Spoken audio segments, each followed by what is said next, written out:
ay panahon na ang simbahan, o mga simbahan, o mga churches, ang iglesia ng Panginoon, ay talagang, although nag-i-exist, pero hindi lumalago. May mga dahilan yung kung bakit, may mga symptoms kung bakit ang mga simbahan ay namamatay unti-unti o nagsasara. Sa Amerika, nagsasara. Sa London, nagsasara ang mga simbahan. So may mga signs. Nung nakaraan, tinalakay mo isa na ang pagsamba ay parang performance na lang. Ang pagsamba sa espiritu at katotohanan. Ngayon ay, tingnan natin, ang church ay dumaluman, may mga bisita man, pero hindi na bumabalik. Visitors come once and disappear. So lumaluman, pero hindi na sila bumabalik. So, ang church ay dapat mayroong tinatawag na attraction. Sa binasa natin ni kanina, di ba, sa chapter 2 ng Acts, beginning 44 hanggang 47, mayroong mga nangyari na kaiba doon na hindi natin kayang gawin. Kahit sa ating panahon, yung naging maayos ang pagsasama ng mga mananampalataya ng time na yun. At ang sabi,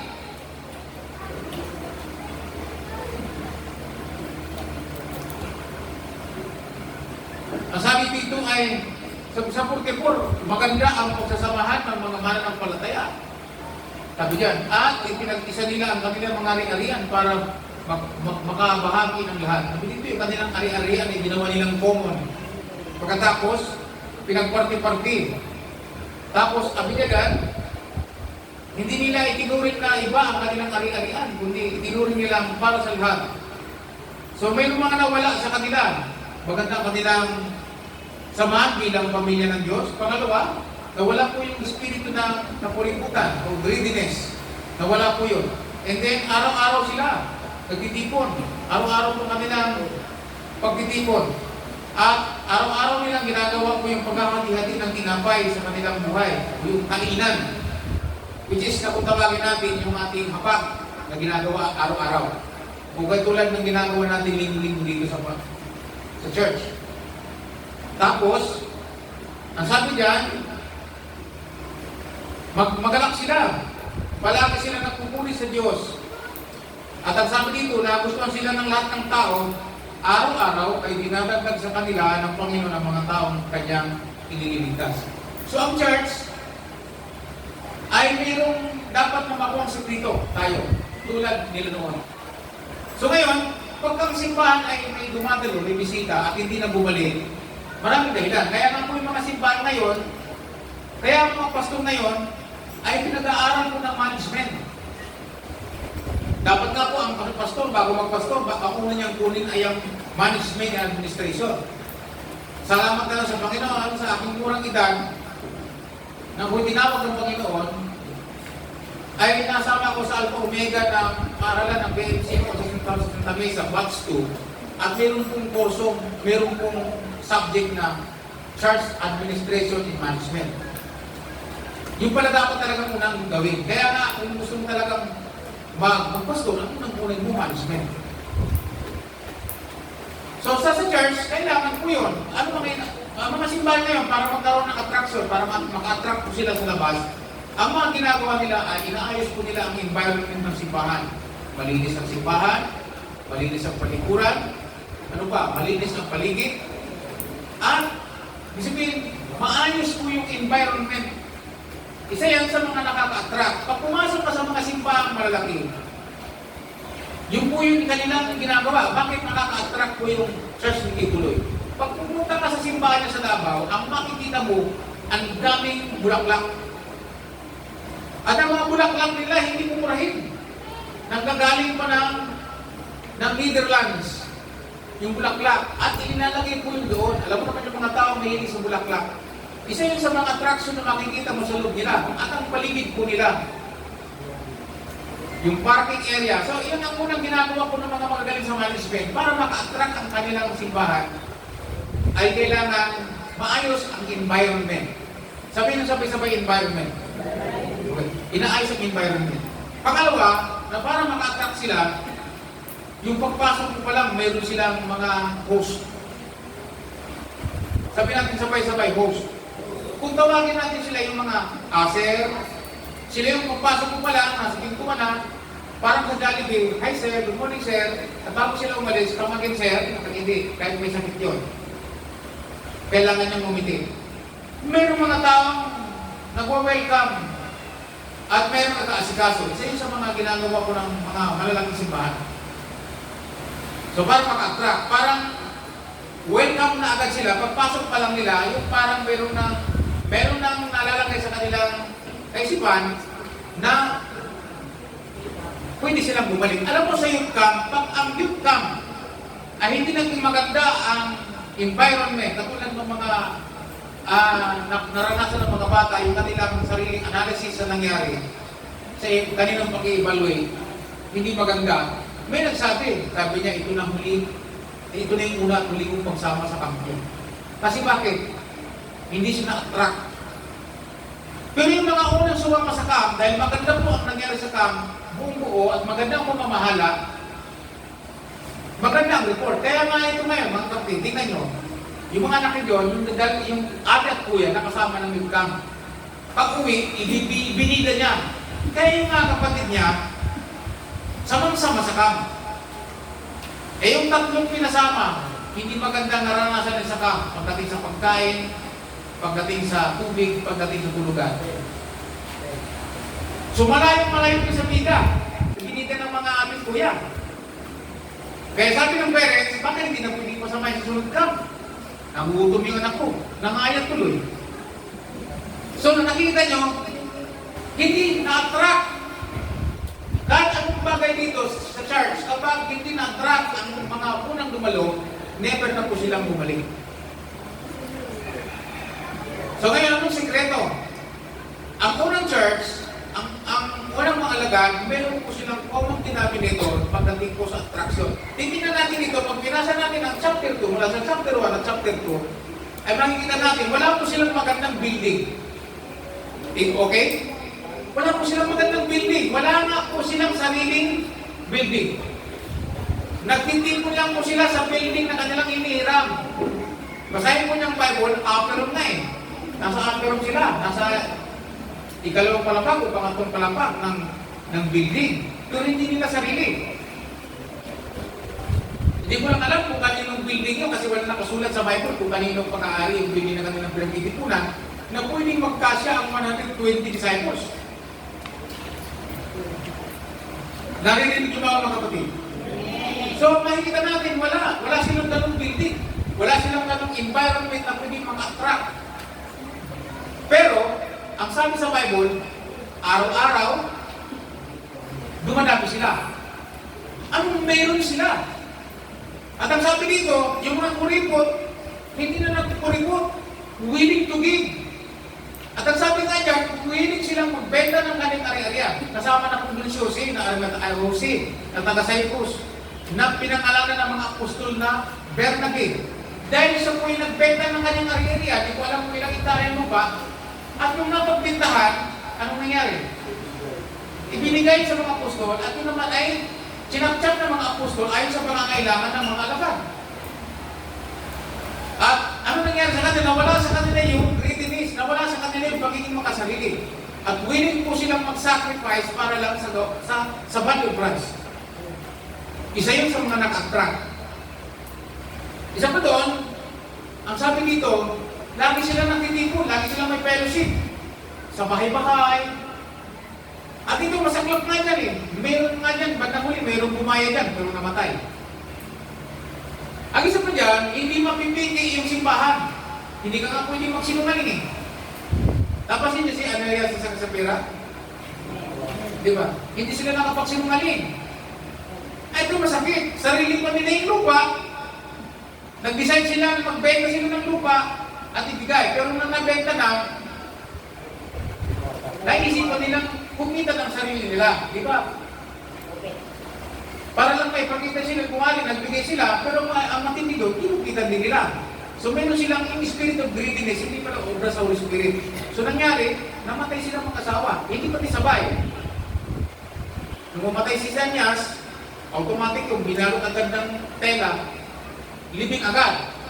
Pagkatapos, paglipas ng 3 hours, yata nakalagay, dumating yung asawa, at tinanong, ito lang pa talaga. Ang sabi ng lingkod ng Diyos, bakit kayo nagkaisang magsinungaling sa Espiritu ng Diyos? Ngayon, sabi niya, andyan na yung mga binatang naglibing sa iyong asawa, ikaw naman ang kasunod.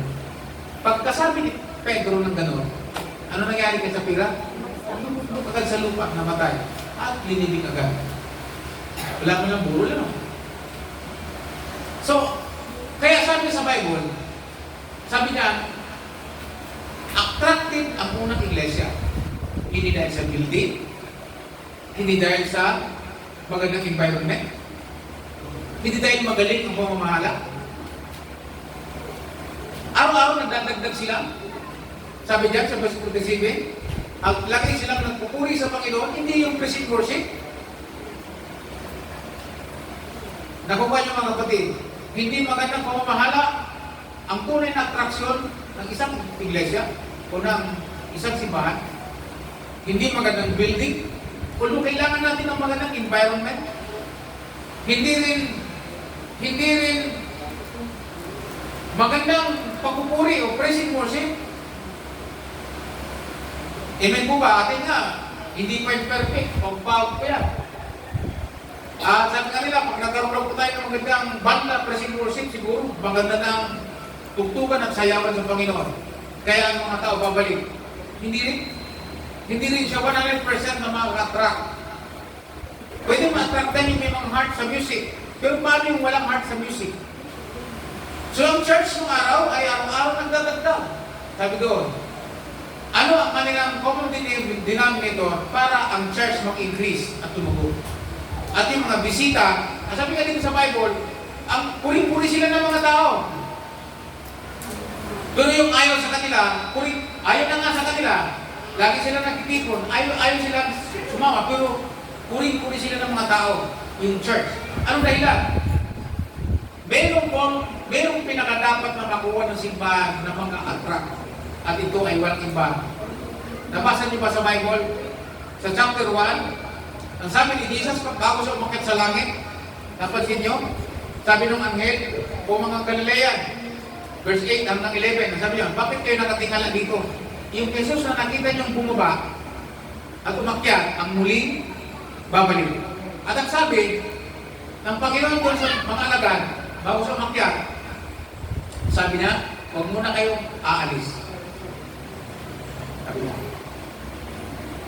huwag kayong aalis. Magtipon muna kayo, hantayin ninyo, kayo'y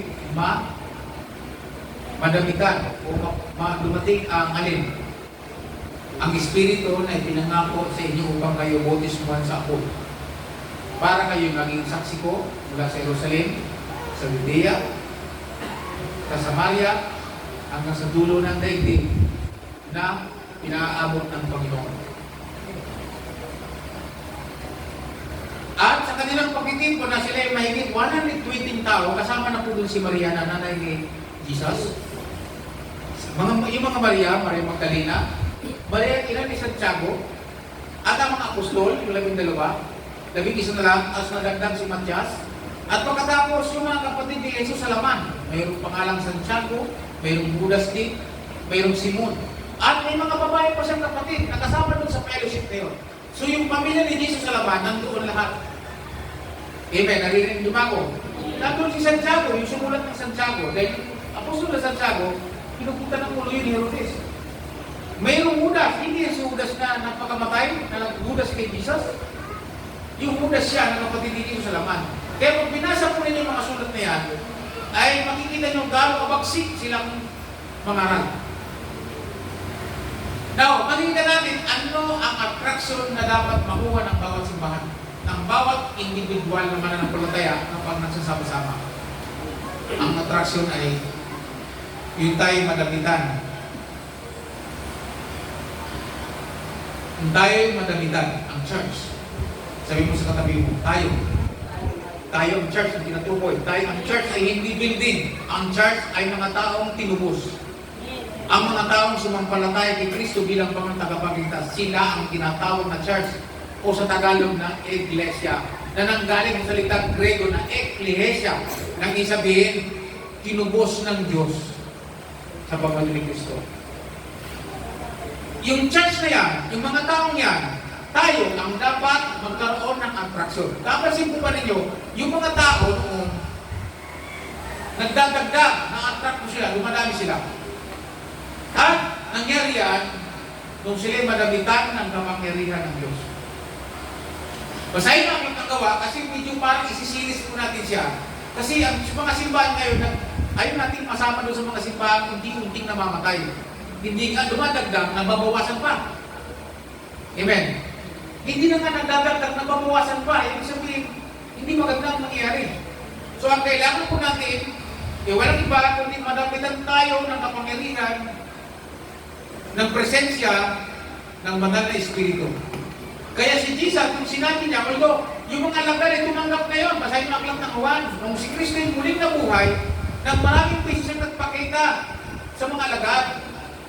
At inabot niya yung mga taong nakwentuhan lang na muling nabuhay yung Panginoon, katulad ni Tomas, katulad ng dalawang naglalakad sa Emmaus. Kinausap ng Panginoon yun. Actually, nung nagtitipon sila sa aklat ng Gawa, mababasa sa aklat ng Gawa, nagtitipon sila, at nandun, nagkataon, nandun na si Tomas. At nung biglang dumating si Lord, saan dumaan? Sa pader, tumagos. At ang sabi ni Lord kay Tomas, huwag ka namang alinlangan, Tomas. Yung sabi mo, kailangan mailagay ang iyong daliri sa butas na aking mga kamay, at sa aking patagiliran, huwag ka namang alinlangan. Kaya sabi ni Mapalat, ang sumampalataya kahit hindi ako nakita. Doon ang galing salita niyo. Pagkatapos, sabi, anong siya ba? Binughan sila ni Lord, hininghan sila para magkaroon sila ng paunang pagtanggap ng Holy Spirit. Hininghan sila ni Jesus upang matanggap nila ang Holy Spirit. Paunang deposito. Sabay na deposito. Ang unang deposito ng Holy Spirit sa atin, paglagay ng Espiritu ng Diyos, nung tinanggap natin si Kristo bilang Panginoon tagapagligtas. Anong Espiritu yun? Pagiging anak. Tinanggap natin ang pagiging anak ng Diyos, sabi ng Juan 1:12. Datapat ang sino man sa kanyang nananalig at sumampalataya ay binigyan ng karapatang maging anak ng Diyos. Yung Spirit of Adoption, pagiging anak ng Diyos. Sabi pagiging anak ng Diyos. Palapakan natin ang Panginoon, tinanggap natin ang Espiritu ng pagiging anak.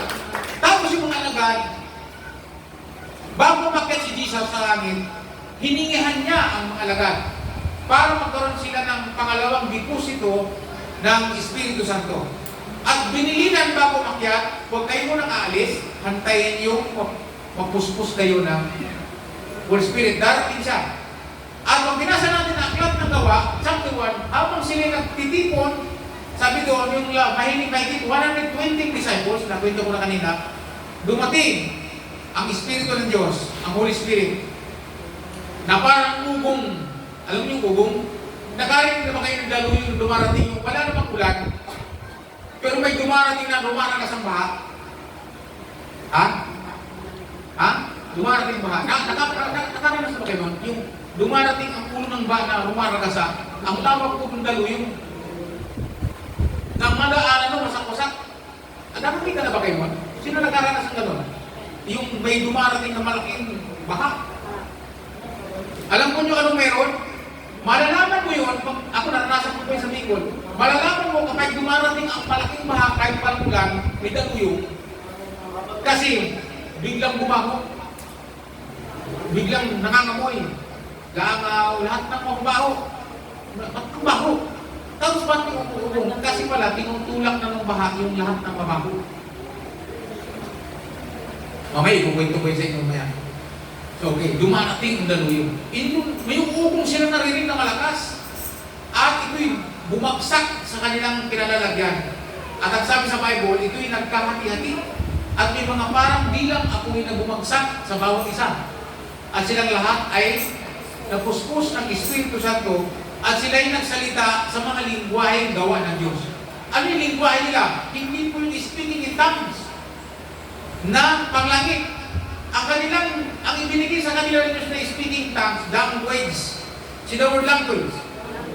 Yung mga tao na doon, halos karamihan ng Galilean, yung mga alagad ng karamihan doon, mga Galileo. Ano yung sabihin ng mga Galileo? Mga nakatira sa mga breed ng mga Hudyo na galing sa Galilea. Kaya tinawag silang Galilean. Kung baga sa ngayon, may punto. Kung taga Iloilo ka, malalaman mo kung taga Iloilo ka. Kasi may punto. Kung Bisaya man po, may malalaman mo, di ba? Sila yung mga Galilean. Then ngayon, pagdating ng Holy Spirit, tapos po sila, doon nagsimula ang attraction ng iglesia. Na-attract agad yung mga tao kasi naakulan yung mga tao, narinig ng mga tao sa paligid yung ubong, pero hindi nila naranasan. Amen. Yung mga alagad lang nakaranas. At pagkatapos, ang matindi, nag-speaking in tongues in language yung mga tao. Sabi ng mga tao, paano nangyari yun? Bakit sila? Oh, may taga Saudi Arabia, may taga India, sabi doon. At may mga taga-Lingli pa na nandito. Bakit nila sinasalita? Yung mga salitang ibinigay na nyo sa bawat bansa, nakahanga-hanga. Bakit nila nagagawa yun? Isipin mo, hindi ka nag-aaral ng Hebrew, nakakapagsalita ka ng Hebrew. Ayun ay kahanga-hangang kaloob ng Holy Spirit. Siyempre, magtataka ka. Siyempre, kung mayroong ganun doon, halimbawa si Brother Amir, Tagalog yan. Tapos biglang Spanish, Hombre Amigo. Magtataka mo nangyari ni Brother Amir, bakit magaling siya mag-Spanish? Isang talang Pilipino siya. Talangin mo, nag-aaral ka ba ng Spanish? Hindi. Ang Holy Spirit ang bibigay mo. Gusto niyo bang maranasan yun? Na kapag dumating ang Espiritu ng Diyos, mayroon kang discerning. Kaya mong i-discern, unawain ang mga salita. Kahit hindi ka nakakapagsalita. Si Pastor Hermie, hindi magaling sa English. Pero kaya kanyang karatingin sa English. Holy Spirit na yun. Meron naman ng bisita Koreano. Amerikano. Isang buwan din sa amin, 2 buwan sa bayan. Pag naiiwan, silang dalawa nag-uusap, karatihan. Kaya ako nakakausap lagi. Sabi niya, pumunta ako ng West Camp. Sabi niya, where is Pastor Tami? Pastor Tami? Ano po? Ano na? Si Pastor rin magkasalita, may ganyan na, pag hindi niya may paliwanag. Go Mountain, bike. Yung Koreano naiintindihan eh, kahit English barok yun. Gagawa niyo mga kapatid, nagkaintindihan sila, Holy Spirit yun. Mga kapatid, napuspos ang mga tao ng Espiritu ng Diyos. At yun ang attraction na kailangan makuha ng asosasyon. Na tayong lahat ay mapuspos ng Holy Spirit. Yun ang pinakakailangan natin. Kahit magaling kang doon to, pag wala ang Holy Spirit, nonsense, magaling ka lang. Iba yung may Espiritu ka ng Diyos. Kasi pagtugtog mo, iba ka. Kaya nga sabi ni Pastor Ono, naranasan po niyang makadalo ng praise and worship na talent lang, gifted lang sa music, magaling lang. At naranasan po niyang makasama sa praise and worship na hindi magaling, pero grabe kung tumalo yung Espiritu ng Diyos. May gusto ko yung gano'n. Nang masama kami sa Tarlac, umating kami ng encountering God retreat first time. Pagdating namin, pinagalitan pa kami. Ayaw mo si Nino, may ego yun. May ego. Pagdating namin, pinagalitan pa kami. Parang gusto na namin umuwi. Kaya lang, umuwi kami. Ang layo na linakpay namin, kung walang Tarlac o Dunyan, Bataan. Late kami, pinagalitan kami. Alam niyo naman, 1 hours dapat na dito eh. Ba't ngayon lang kayo? Saan pa kayo galing? Then, Manila po. Kung Manila pala, sino ba ang contact nyo? Ito po. Sabi niya, huwag kang alis ha, huwag kang uwi. Hinatid lang namin Mas Domingo. Punta kayo ng session noon, magtrabaho ka. Pinagtrabaho niya. Tinuruan kami ni Pastor Domingo ng session. After that, grabe. Pagtayo ng worship leader, pagtayo pa ng worship leader, kunting salita lang, bakit? Yung mga tao, worship na.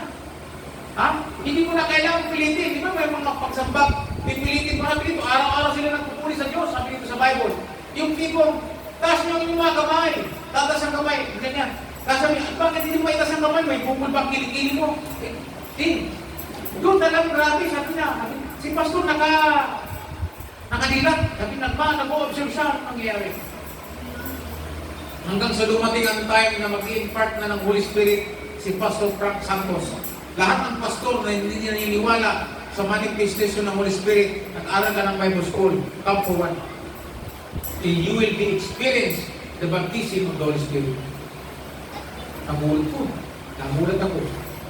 Ang district supervisor ng Rizal, ang unang tumayo, pumunta sa harapan para testingin. Alam mo, naglinihan po siya para siyang saging na malaki na tiniba at bumagsak. Naku, sabi ko, parang nabagyan. Pero hindi naman nasaktan. At nandoon, bumagsak at nagkaroon ng kapuspusan sa kanya ng Panginoon. Grabe, nang bumangon po siya, iba siya. Nagsimula nag-transform. Kaya si Pastor Ono, pag nagsasalita yun, minsan sa yun kami. Pag nagsalita ang Espiritu sa kanya, minsan parang, sabi ka, nagsalita ng Latin, nakatakot ang mga tao.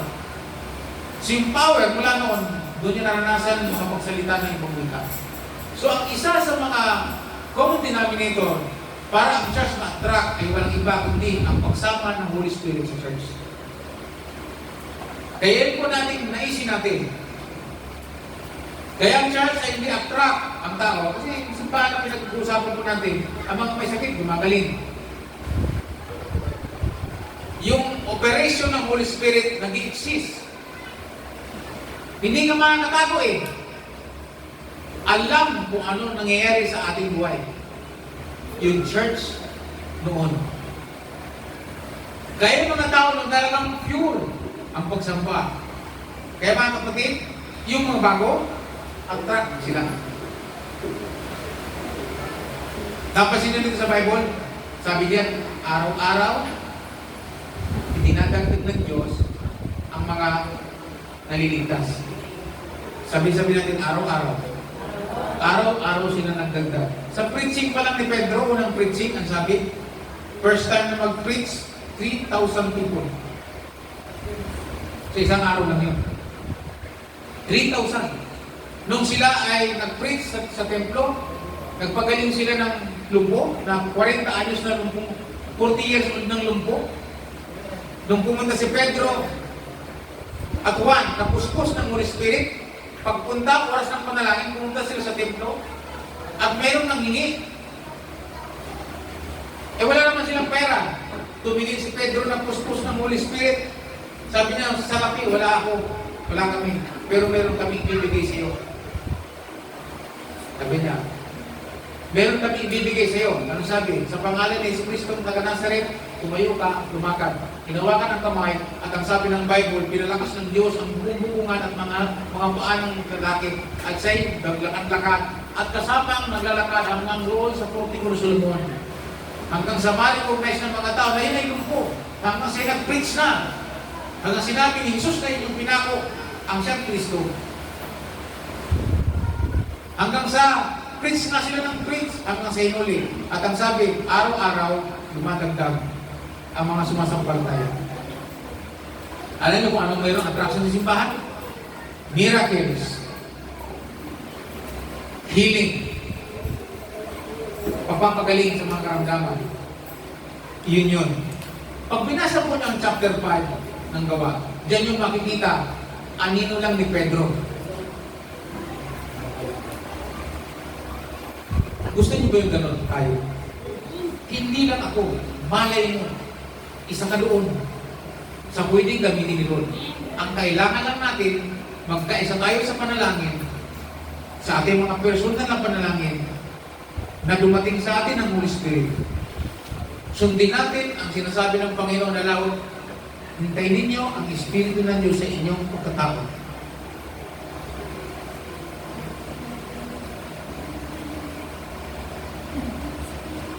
So may susi. At sabi ng Bible, ang pangumingi, di ba sabi ng Panginoon, kung kayo na mga magulang dito sa lupa ay marunong magbigay ng mabuting bagay sa inyong mga anak. Pag humingi ang inyong anak ng tinapay, di ba binibigyan nyo ng tinapay? Hindi nyo naman binibigyan ng alakdan. Kung humingi ng isda, hindi niya nang bibigyan ng ahas. Gaano pa kaya ang mga nasa langit kung hingiin ninyo ang Holy Spirit? Ibang kagalaw. So church, tayo, gusto natin magkaroon tayo ng attraction at gamitin tayo ng Panginoon. Walang iba kundi ang presensya ng Holy Spirit sa ating kalagitnaan. Sabihin natin sabay-sabay, Holy Spirit. Holy Spirit ang pinakakailangan natin. At tandaan ninyo, kapag ang Holy Spirit, yung mga susunod na mga deposito ng Holy Spirit sa atin, gagamitin tayo ni Lord na makapangyarihan. Pansinin niyo mga alagad, sa chapter 4 ng Gawa, mababasa niyo dyan, nung sila ay magturo sa templo, si Pedro at si Juan, pinahuli. Nung hinuli, pinakawalan ng anghel. Kaya binisita ng mga gwardiya yung kulungan, nakasara, nakakandado, pero wala na yung mga alagad. At sabi ng anghel, pumunta kayo sa templo at mangaral. Yung hinahanap nila, nasaan na? Nasa templo na nangangaral. Kaya hinuli sila muli. Nung hinuli sila, pinagbantaan sila at huwag na silang mag-preach tungkol kay Jesus Christ. At huwag na silang mangangaral. Doon nagmula ang salita, alin ba ang mas matuwid? Ang sumunod sa tao, ang sumunod sa Diyos? Dibuso mo yata yun eh. Dibuso rin yun kanina. At ang sabi dyan, sila yung pinahagupit bilang banda na dapat silang magtanda na hindi na sila mangangaral tungkol kay Jesus. Umuwi ang dalawang tuwang-tuwa dahil sila nahagupit dahil kay Jesus. At ang pag-uwi nila, anong nangyari? Pumunta sila sama-sama silang simbahan at sila yung muling nanalangin. At ang panalangin nila, ang sabi ng Panginoon, narito si Herodes, si Poncio Pilato, at ang mga hintil, at ang mga pinunong mga Parisiyo, at mga pari na kumakalaban sa inyong lingkod na si Jesus. Hiniling nila, hinihiling po namin na kami muli mong puspusin ang Espiritu. Ano na ulit yan? Another deposit ng Holy Spirit. May bantayin. So, pagkatapos nilang manalangin, mapapasa yun, at nayanig ang kanilang bahay na kinalalagyan, at muli silang napuspos ng Espiritu Santo, at ang sabi, at sila'y magiging matapang lalo sa pangangaral. Dahil diyan, araw-araw dinadagdag. Bakit? Mayroong attraction. Ano ang attraction sa church? Ang church na sinasamahan ng Holy Spirit. Pag tayo samahan ng Holy Spirit, walang makakapiit sa atin. Yung tunay na tapang nasa atin. Kaya yun ang naisin natin. Sa takdang panahon, nasama-sama tayo sumasamba, umaawit, nagpupuri, maranasan natin ang Holy Spirit. Kanina, imot at iyak si Sister Wayne dahil naranasan niya ang presensya ng Diyos. Hindi po ba naranasan niya ang Holy Spirit? Hindi po pag sumumpa tayo, lahat tayo satisfied. Amen? Iba kasi pag nandiyan ang Holy Spirit eh. Ha? Yung mga hindi mo alam, malalaman mo.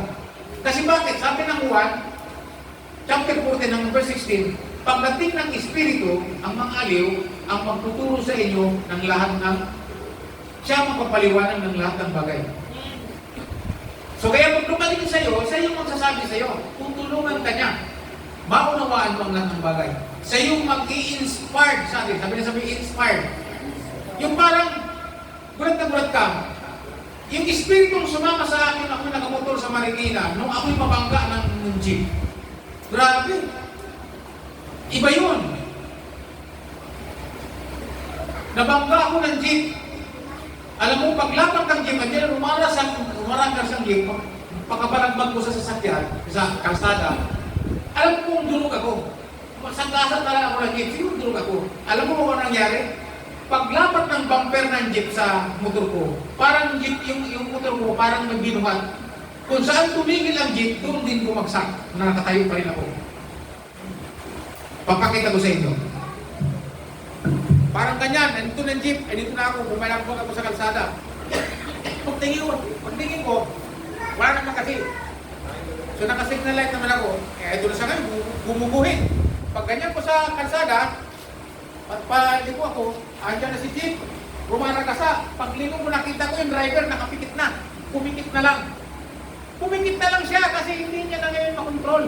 Alam niyang patay ako. pag ganyan, pag tama lang din sa bumper ng motor ko, yung motor ko, parang binuhat. Ano ba ganyan? Pag tama ng bumper, umangat ng motor ko, binuhat, malayo, mga ganyan sa kayon. Pag ganyan, bumagsak dyan, nakatayo pa rin, tumigil. Nakatayo pa rin ako.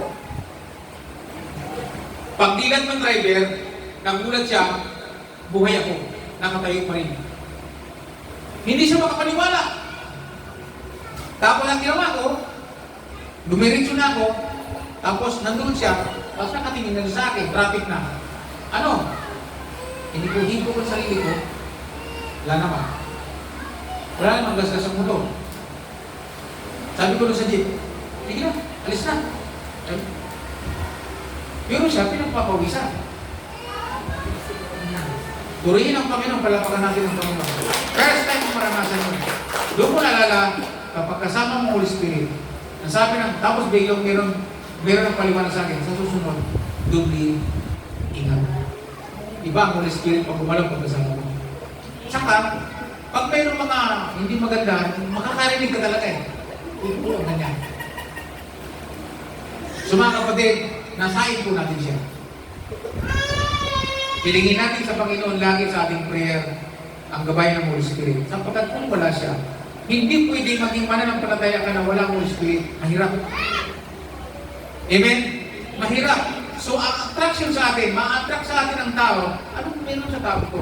Nakakita na kayo ng pastor na puspos ng Holy Spirit, bakit sinusundan-sundan siya ng mga tao? Si David yung Gitso, puspos ng Holy Spirit, ang church niya nasa Islam. Ang church niya nasa Islam. At pag nag-preach yun, na sobrang pagod, nagkukulaps po yun sa pulpito. Nagkukulaps po yun. Pag bumagsak yun sa sahig, titingnan po yun ng mga tao, hindi po maalis yung mga nasa upuan. Nakakita nung kayo ng ganon? Hindi po maalis sa upuan. Hihintay nilang magising, saka mag-preach ulit. Walang uuwi. Mananalangin yung mga tao. Hihintay nilang magising si David yung Gitso. Si Paul yung Gitso. At ito mga kapatid, sa iyong simbahan, kung walang attraction sa kanila, at kung environment na naman, pero kung pupunta ka pa ng Islam, mamamasahin ka pa. Mapapagod ka pa, tatawid ka pa ng dagat. 30 minutes mong biyahe, pagkatapos magising ka lang, kung building lang ang iyong attraction. Kung ikay magaling ka sa adventure, maganda ka doon, ang sipon lang ay, parang hindi rin eh. Pero anong attraction niya? Ang Holy Spirit na nasa kanya, na nag-ooperate kay Paul Gitso. At alam po ninyo, sa isang session, sa isang simbahan, sa isang oras, ilang bang session ang kanilang pagsamba? Meron silang pang alas 6 hanggang alas 8, isang church service. Meron pang alas 9 hanggang alas 10, isang service. At meron pang alas 11 hanggang alas 12. Tapos meron pa sa hapon. Sa hapon yata, pagkalahatang prayer meeting. Na mga leader, na mga manggagawa lang yun. Hindi kasama yung tinatawag ng mga disciples. Manggagawa lang, prayer meeting ng mga manggagawa. Nakapila. Nakakita na kayo yung pinipilahan. Nakakita ako ng pinipilahan. Tapos, anong meron? Nang magkaroon po ng ayuda ang tourism sa mga turista, mga nasa turismo, ang magbigay ang DSWD ng tig 10,000. Abay, ang dagdag pumila. Talagang yung mga dapat sa unahan, nasa unahan. Hindi mo na kailangan sabihin, dito po kayo, dito sa church. Sabi niya, pagdating sa simbahan, saan ako pupunta na sa dulo, walang attraction sa una. Bakit? Anong mayroon sa una? Parang may multo dito. Walang pupunta. Hindi. Sabi, doon po kayo sa unahan. Wala talaga magpupusan pumunta sa unahan. Doon, grabe, disiplinado. Anong attraction doon sa DSWD? Mayroong 10,000.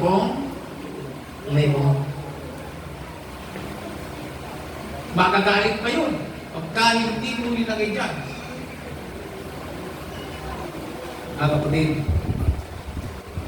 sa church ni Paul yung Gitso, ang sabi, habang nagsiservice po ang 25,000. Grabe yun, sa isang service 25,000. Habang nagsiservice po ang 25,000, may nakapila na po sa labas ng gusto ng service. Kailan kaya bang nangyayari yun sa church natin? Habang nagsiservice tayo, halimbawa, ang laman ng simbahan natin ay Ilan ba naman na simbahan natin ngayon? 100. Puno na. Tapos may naghihintay sa labas na another 100. Hinihintay na matapos yung service na unang service. Gusto ba yung ganon? Mangyayari lang yun pag may Holy Spirit Church. Amen po ba? Naranasan po ba yung pumila na talagang mainit? O yung mga unang ayuda doon sa Burgos, mainit, grabe yung pila. Kanya-kanyang palusot. Doon nagtsaga. Pero dito sa church, walang nagtsaga. Pero kapag nandyan ang Holy Spirit, magtsatsaga. So, mga kapatid, ngayon po tayo naintindihan kung ano talaga ang kailangan natin. Anong kailangan natin? Attraction. Ang Holy Spirit ang kailangan natin. Siya ang kailangan natin. Siya ang ating katulong. Ang ganda nga, ginawa na lang ng Lord na katulong ang Holy Spirit. Siya ang tutulong sa atin sa lahat na ating gagawin. Anong sabi po ni Pedro? Hindi ko mga lasing. Diba? Sinabi sila, mga lasing mga yan. Kaya, diba? Sino yung kilala nyo na kapag nalasing, nag-i-English? Ako meron akong pinsang ganyan. Kapatid ni Rosan, pag nalasing yun, come on bro, nag-i-English yun, puro English. Pero pag inilasing, normal naman. Pero pag nalalasing, English ng English. Sabi niya, mga lasing mga yan. Sabi niya, sabi ni Pedro, hindi mo sila lasing kasi wala naman kultura natin. Kasi sa kanila, pag naglalasing sila kami sa mga audio, para pagkatapos ng paglasing, tulog na. Ay alas 9 pa lang na umaga nung dumating ang Holy Spirit. Eh hindi yan lasing, kundi natupad sa kanila kayo ang sinasabi ng Propeta Joel. Nabasa niyo naman sa Propeta Joel yun? Nasa ganitong araw, pupuspusin ng Panginoon ang kanyang mga lingkod na ang kanilang mga kabataang babae, ang daw, makakakita ng mga pangitain na ang mga kabataan ng lalaki makakita ng mga panaginip at ang mga lalaki na pinituon ay makakapaghula, makakapag-prophesy sabi doon at magpapahayag ng salita ng Diyos. Pansinin nyo, pag nagdatun yung Holy Spirit, wala po siyang pinipilit, pati mga bata natin kasama sa kanila, kasama doon. Di ba yun ang gusto natin? Na ang buong pamilya ng Diyos para nasa ito. At dito, makikita po ninyo ang pagdating ng tapang. Kakaiba ito. Pag naman dito. Kaya hingiin po natin ito. Hingiin po natin ito. Hinihiling ko ito sa Panginoon. Nagsisimulan ako sa prayer ng ganito. Kaya hiningin po natin ito. Ngayon, tagulan na. Babalik na po tayo sa prayer meeting ng hapon. Ng Merkules. Pagkatapos mo ng mentoring. Hilingin natin lagi sa Panginoon yung pagpuspos ng Holy Spirit. At higit sa lahat, yung individual na isa, katulad mo, hilingin natin sa Panginoon ang Holy Spirit. Lalaki tayong gabayan, puspusin tayo. Puspusin tayo ng Holy Spirit sapagkat siya ang pinakakailangan. Sabi dito, pagpuspos ka ng Holy Spirit, kahit yung kaaway mo, magiging kaibigan mo. At walang basta mangangahas na sumama sa iyo. Dahil matatakot yun. So ang Holy Spirit ang kailangan natin. Araw-araw. Sa pagpasok sa trabaho, sa araw, pagising pa lang sa umaga, hilingin na natin ito. Dahil yan ang kailangan natin.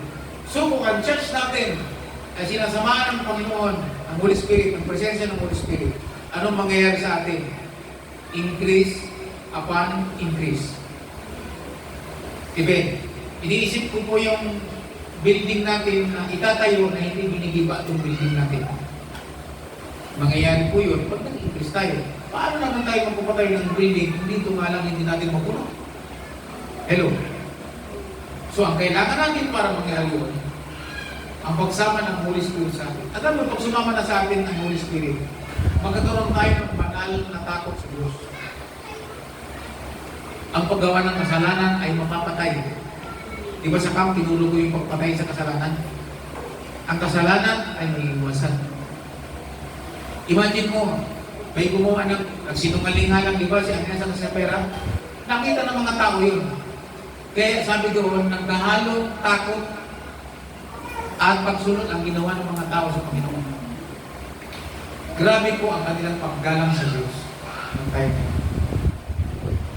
Nakakasiguro tayo na ang lahat ay makakapamuhay ayon sa kalooban ng Panginoon. Dahil nandyan yung pinaka-central attraction, walang iba. Yung nasa atin, yung taglay-taglay natin, na kapag nagsama-sama tayo, grabe, nagiging isang siklab ng ito. Napansin nyo, sabi ni Marlene nung linggo, yung baga na naginikas. Di ba? Napansin po ninyo yung apoy na pumatak sa bawat ulo ng bawat isang mga alagad. Sama, di ba, mugod-mugod yun. Magtakip mo, pag pinagsama mo yun, ano mangyari? Ningas yun, siklab. Sabihin ng sabay-sabay siklab. Sino nakakita ng siklab? Subukan po ninyo maglaga ng apoy. Nalala ko sa YouTube sa inigan ko, buhay pa sinino ko. Ang lubid ng galing ko sa kabilang ilog ay ang tansi, alambre. Nandoon yung magsisindi. Gumagawa kami ng bato na may tela at yun itubog sa gasolina at ito ay patutulayin sa alambre diretso doon sa tambak ng apoy. At yung tambak ng kahoy, may butas yung sa gitna na doon papasok yung apoy. Tapos ang ginawa doon, dapat yung gas lang dapat. Ang ginawa, gasolina ang linagay. Eh siyempre, tabing ilog, sige ang buhos doon sa ilalim. Kaya ang gasolina, pag binuhos mo pala yan, kumakalat siya. Eh ang tagal. Ang dami pang seremonya. Ang password plus light, nasa taas din. Layo, nagawin na Pastor Hamling, pero layo nun. Habang alam man yung ginawa. Papunta doon. Habang naka-spirit yung mga bata, pag binuksan, nakita nila, nakapalibot sila sa isang tumpok ng kahoy. Madilim. Madilim na madilim, patay lang ang ilaw. Pagkatapos, sinyas, ng flashlight, sindihan ng apoy doon.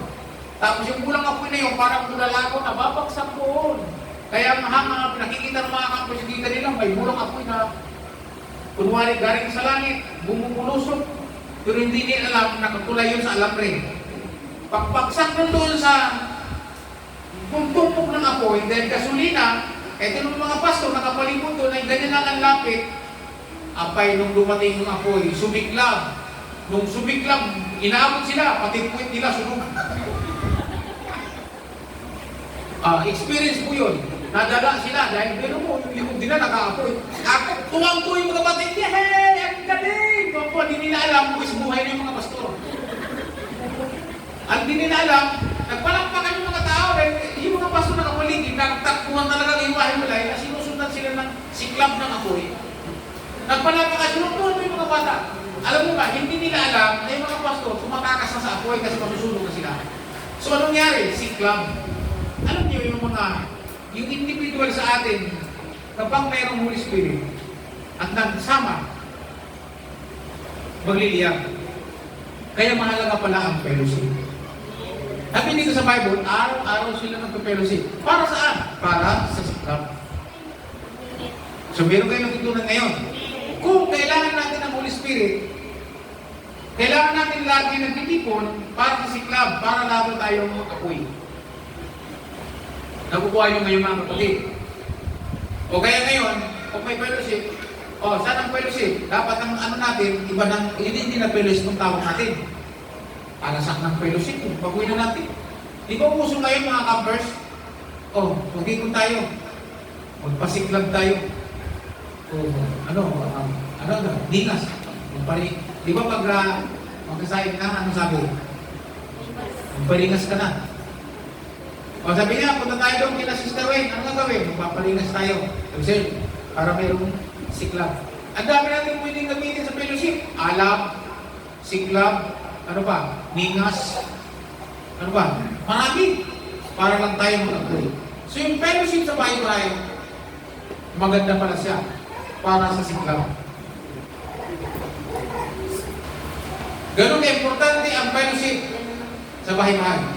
Para sa siklab. Mga kabataan, pwede niyo mag-create niyan.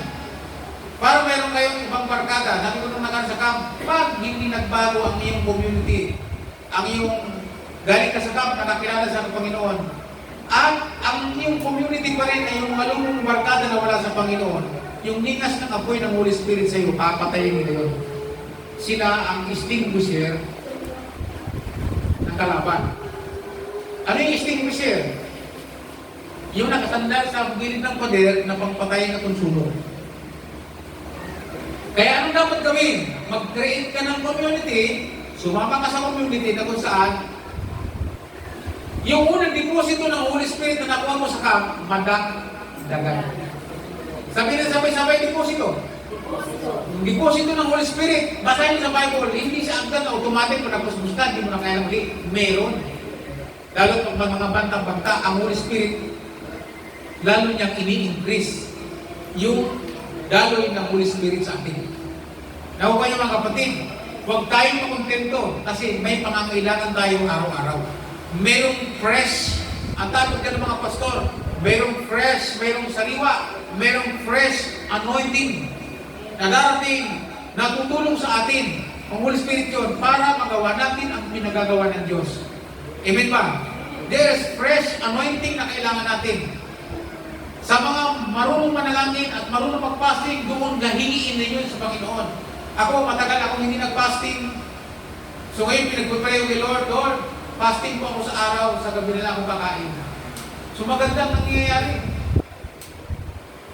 Kaya pinagpapray ko sa Panginoon, at ang hiling ko yun, ang hiling ko sa Lord yun, yung mag-aayos ng aking environment. Walang iba, kundi ang Holy Spirit. Isipin mo si Sister Wade kung gamitin ni Lord yan. Kung sa laway sa patay, mag-preach po siya, maraming mag-born again. Hindi man mabuhay yung patay, pero maraming buhay ang tatanggap sa Panginoon at sasama sa Kanya. Mayroong attraction.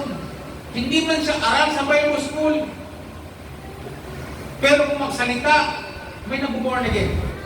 Amen. Halimbawa lang yun. Mayroong kaloob sa atin ng Diyos na kapag tayo ginamit yun, kakaiba, nakakaatay. So, ang kailangan natin ay Holy Spirit. Sabi sa Holy Spirit. Sabi mo sa katabi mo, you need the Holy Spirit. Kailangan mo siya. Kulang ka kapag wala yan. Sinong bata ang pwedeng gumawa na tumatayo sa tabi ng kalsada, may sariling, ano yan? Yung uso ngayon na joke, yung di-charge. May daladalang hawak ang Bible, na mayroong blood bag na katulad ng bag ko, naka-ordinal, naka-maon, nasa tabi ng kalsada, nag-preach. Ilang taon? 12 anyos, nag-preach. Magagawa ba yun ng isang ordinary bata? Hindi. Without the Holy Spirit. Nasa kanyang Espiritu ng Diyos. Sabi ko, napapuntahan itong batang ko. Anong meron siya? Ba't niya nagagawa yun? Meron akong dalawang kabataan na nakasakay, daming pastor sa bus, nandun kami mga pastor ng PMC, galing sa Nueva Ecija. Di isa sa amin walang tumayo, parang nag-preach. Wala nakaisip. May umakyat na dalawang kabataan, may dalang gitarang isa, tumayo muna, kinausap yung driver sa conductor, pagkatapos tumayo yung isa doon sa unahan, tapos nakita yung isa nakapikit habang hawak ang gitara, nakapikit, at yung isa nag-o-observe. Habang nag-o-observe ng kunting minuto, akala ko pasero, akala ko wala nang upuan pala yun ang sadya. Nag-observe po na yung tao, pinagtitigan kami, at pagkatapos sasabi, magandang umaga po, mga magulang at mga kapatid. Ako po, kami po ay narito upang magbahagi po sa inyo ng mabuting balita. Huwag po kayong mag-alala, hindi po kami nangihingi ng limos. Wala po kami sobre, naparito kami para lang po magbahagi. Kung maaari lang po sana, hinihingi namin ang inyong pagdinig. Parang na tayo po sinabi na. Then pagkatapos, alam ko po na pinakita sa akin ng Panginoon, sabi niya, maraming pong pastor dito sa bus na to. Pag-ipanalangin po kami. Alam niya, may mga pastor doon sa bus. Hindi na makataas ng kamay yung mga pastor kasi nahihiya. Bakit? Yung kabataan, yung friends, kami mga pastor, pagsimbahan lang. Anong kita? Nabunyag pa ng isang puspos na bata ng Holy Spirit. Pinakita sa kanya na maraming pastor doon.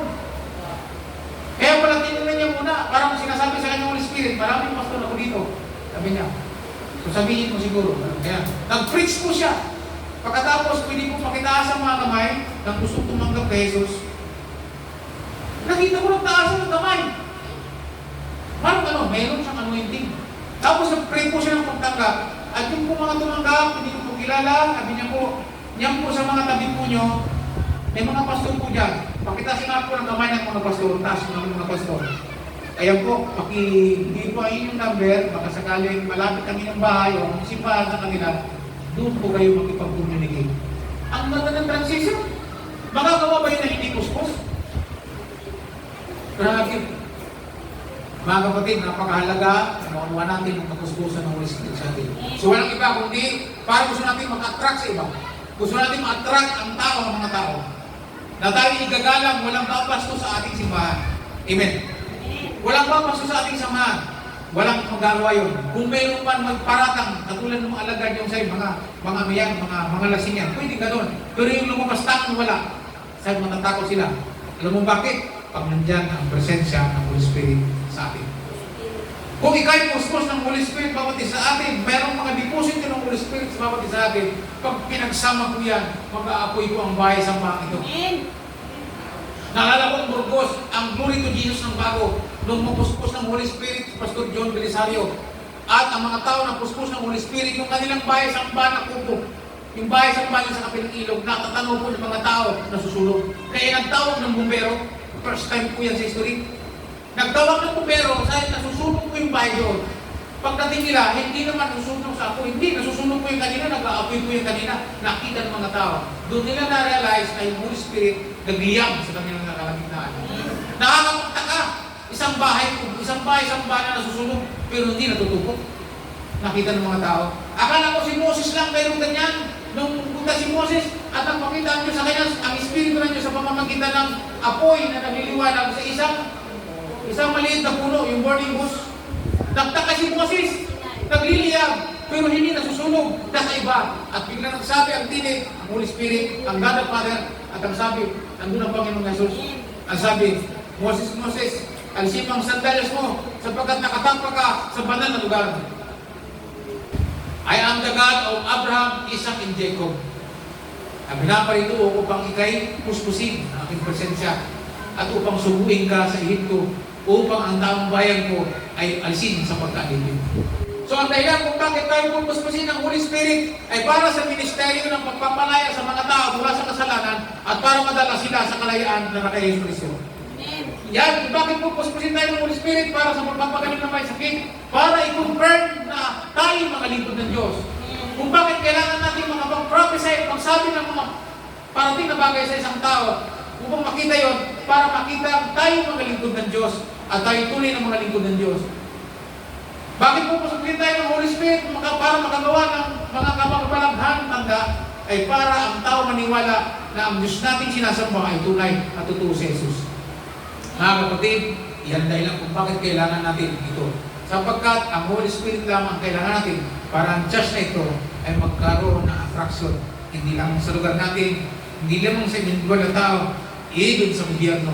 Pagka na-attract mo sila, people comes. At hindi tayo mababawasan, kundi lalo tayo magdadagdag. Bakit? Makikita sa buhay natin yung mga tao nagbago, yung mga tao hindi sila yung mga tao nasasabi mga Kristiyano lamang sila. Hindi. Sila yung mga tao yung sinasabi nila nakikita sa ating pamumuhay. At hindi lamang yung pinapatunayan ng kapangyarihan ng pangalan ni Jesus. Pinapatunayan ito na ang presensya ng Holy Spirit ay nasa ating buhay. Kalapakan natin ng Panginoon. So yan ang kailangan natin, mga kapatid.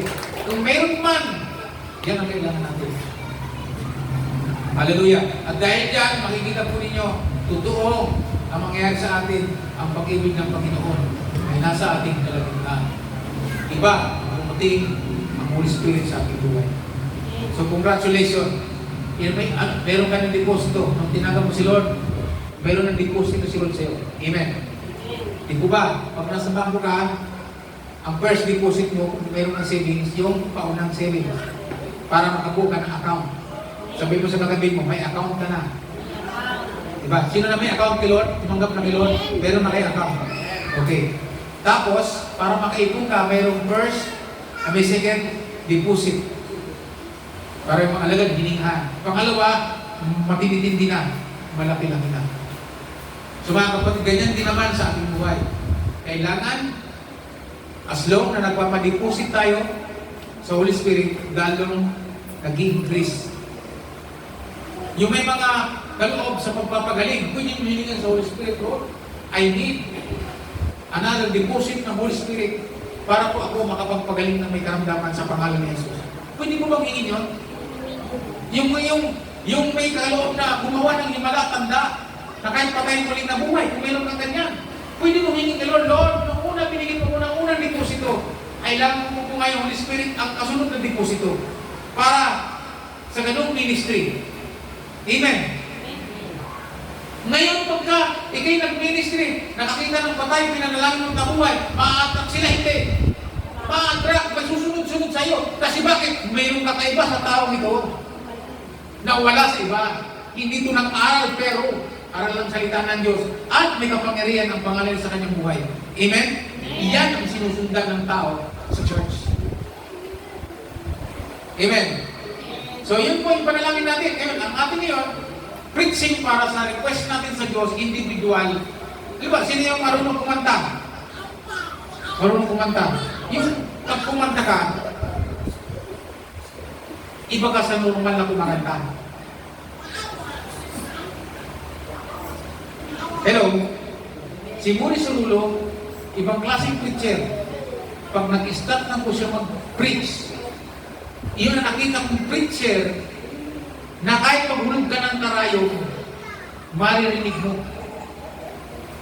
Si Maurice Rulo.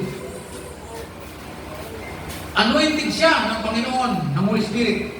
Pag nag-preach po siya, makikita niyo lahat ng tao, tahimik. Tahimik. Pero yung conviction ng Holy Spirit matindi. Tingnan niyo siya, pag habang nag-preach po siya, ng malumanay, mapapanood mo ang tao sa video. Kita mo lahat ng tao. Hindi yung umiiyak na garalgal, hindi yung mga tao lahat ay lahat lumuluha. Kanino mong preacher hindi ko yung nakita? Nakita ko lang yan sa kanya. Lahat ng nakikinig sa kanya. Grabe. Anong mayroon? Yung spirit ng conviction ng Holy Spirit. It's about love of God. It's about sin, everything. Holy Spirit na nakakagawa naman. Kahit mag-preach po tayo, ang conviction ng Holy Spirit, wala. Kahit mag-preach po tayo ng pagsisisi, walang pagsisisi kung wala ang Holy Spirit. Kahit mag-preach tayo ng paglago, kung wala ang Holy Spirit, maglalago. Kahit yung preaching kong ito, kung hindi ko ito tinuturo dahil sa Holy Spirit, wala. Ginagawa ko po ito bilang isang inspiration, preaching, para tayo maghangad ng mas ibayo pa. Ang trabaho ko para ipaliwanag ang pangangailangan natin to attract more people. Amen po ba? So ito yung trabaho natin itong hingin. So kailangan natin magtipon. Kailangan natin magpasiklab. Kailangan natin magkaroon ng siklab ang Holy Spirit. At yan nabubuhay sa mga pagsasamang fellowship. So dito ako magtatapos. Sabi ko ng Mateo, ano sabi ng Mateo? Nasa ng 2 na magpaparingas. Yung ba nakasulat magpaparingas? Version ko ito eh. Gumawa ko ng version ko. Nasa ng 2 o 3 na nagkakatipon. O yun ba, magpaparingas. Version ko yung titipon. Magpaparingas, magluluto, ang sabi. Dahil sa aking pangalan, ang sabi doon, daroon siya. Amen? So ready ba kayo sa fellowship? Ready ba kayo sa pagtitipon? O huwag natin kaligtaan ng pagtitipon tuwing linggo. Anong dahilan? O kung saan ka pupunta?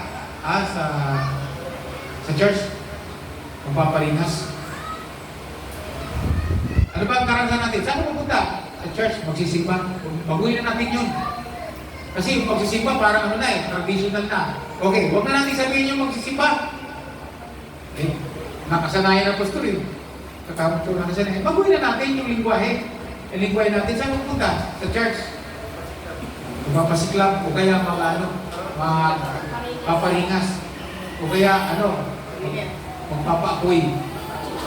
O kaya, pag gusto mo cellphone, nasanay natin saan? Magcha-church. Lobat na eh. Amen. O sabi mo sa katabi mo, church ka. Di ba yung pagka-church, deposit ng baterya? Palagpakan natin ang Panginoon. Ready ba kayo? Okay, sabi ng Bible naman, Hebrew chapter 10, huwag niyong kaligtaan ang pagdalo sa pagkakapikon, gaya ng ginagawa ng ilan. Lalo na ngayon malalapit ng pagbabalik ng ating Panginoon. Okay. Okay, so let us pray.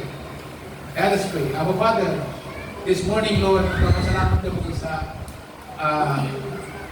pagtuturo. Pagpapasalamat po namin ito sa iyo na kami pong lahat ay gabayan po ninyo, puspusin po niyo mga Espiritu at maranasan po namin ang mga susunod-sunod na mga deposito ng kapangyarihan ng Espiritu sa aming buhay upang kami po as a iglesia po ay magkaroon po ng ma-attract po ang mga tao at marami po ang maligtas.